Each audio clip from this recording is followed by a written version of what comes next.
1,90,000 వరకు కట్టామండి. ఇప్పుడు లాస్ట్ చీటీ వచ్చేసరికి ఆపేశారు ఆవిడ చీటీ. మేము డ్యూటీ చేసుకుని ఉదయం 10 గంటలకు వెళ్ళి రాత్రి 10 వరకు డ్యూటీ చేసుకుని పిల్లల్ని వదిలేసి కట్టామండి చీటీ డబ్బులు.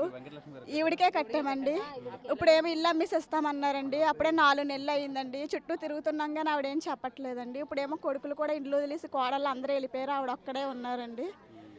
ఎలాగైనా మా డబ్బులు మాకు ఇప్పించాలని మిమ్మల్ని న్యాయం జరగాలని కోరుతున్నామండి. అంటే మీరు పోలీస్ స్టేషన్ కంప్లైంట్ ఏం పెట్టలేదమ్మా? వెళ్ళామండి, అందరం కలిపి వెళ్ళాము. వాళ్ళేమో మీరు చీటీ వేయడం మీదే తప్పు, ఆగండి ఎలక్షన్లు ఉన్నాయి అది ఇది అని 2 నెలలు ఆగండి నెల ఆగండి అనేసి వాళ్ళ టైం అడిగారు కానీ మాకేం చెప్పలేదండి. మీరు ఎంత కట్టారమ్మా? మాది 2 లక్షల చీటీ అండి. మేము 18 నెలల పైన కట్టామండి.